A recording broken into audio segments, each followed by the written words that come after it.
about it. A year ago today, we launched what we call My Brother's Keeper, a way to make sure that we're reaching young people who sometimes don't have the kind of opportunities that we want every American child to have.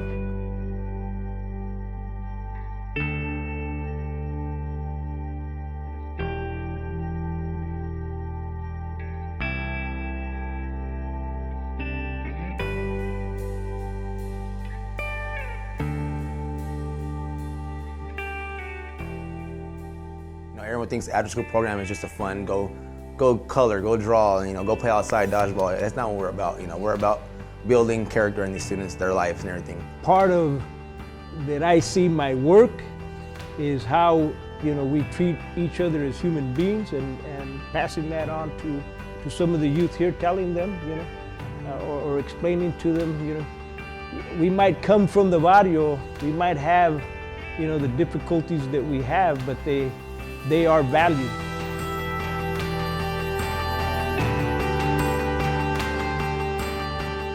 If I didn't come to the Women Community Center, I would either be into more gang life because I would be around them, I would do the same actions they would do. Before I got here, I was kicked out of school, I wasn't on the right track, I was getting all bad grades, I wasn't going to school, and I didn't care about school. Sometimes I don't complete my homework, and I barely get to focus at home doing it because there's a lot of people living with me, and that it is too distracting. At my old school, I've been messing up and being bad at home and having attitudes. Well, when I didn't come to Camp Polk, I got F's and D's and stuff like that. So when I came to Camp Polk, I had getting A's, B's, and C's. When I was doing a league football, my coach always said education comes first in football. That's a good impact because before then his grades was really low. It also taught him discipline. Before we really had to tell him as a college, do your homework, do your homework. And so when he came to the program, I guess it taught him discipline to the point where now he just does it on his own. As soon as he gets home, I got to do my homework. I'm doing my homework. He's really studying and he's a lot more focused. So I think this really helped him out as far as him wanting to do his homework and wanting to learn and taking initiative to learn on his own instead of somebody telling him and pushing him. I wasn't given opportunities by adults. My parents didn't push me to go to college. My family didn't push me, friends didn't push me. So I seen that if you don't have that support and that constant motivation and encouragement to do better and higher things, you won't do it. I have the ability to influence younger men, young men in their 12, 13, 14, and kind of show them this is what to expect when you get older. Little things like being courteous, saying thank you, just little things that they probably maybe didn't learn in their homes, and maybe do's and don'ts that I learned from experience, and hoping that I can teach them and they can learn from me. When I came here, I kind of lightened up and got into it with the teachers, and they've helped me on the side, and I've been doing good on my tests and stuff. They made an impact for my social life, my personal life, because if I have a problem, I could either go to any adult and tell them what I'm feeling, what's happening in my life, and they could either try to help me or do something about it. After school has helped me become a leader because now when when Ms. Garcia told me that I became the Target Excellence representative, and then I started to become more mature and started to help more people. My future plans is to go to college for football and then study astronomy.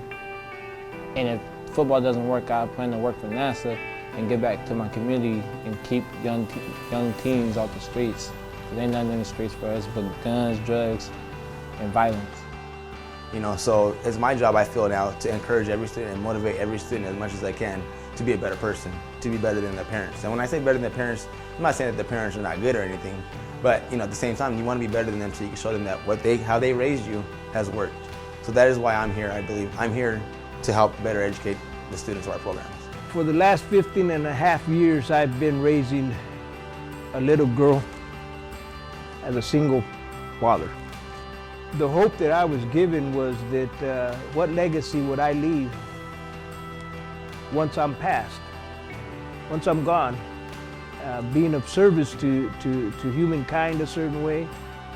And the thing that I think of when it comes, a certain way of why I do what I do is that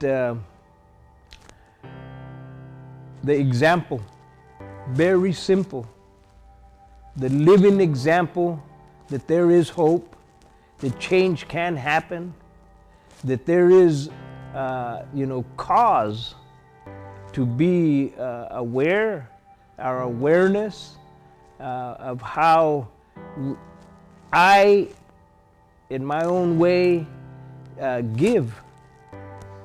That example of giving, not just taking, but giving. And so, when I have young men that I worked with years back and are now going for their masters and still call me, when they have marriage problems, or, asking me, hey, how do I volunteer? How do I get involved with working in the community? How can you use me? How can I be used? That's powerful. That's powerful medicine. That's powerful healing.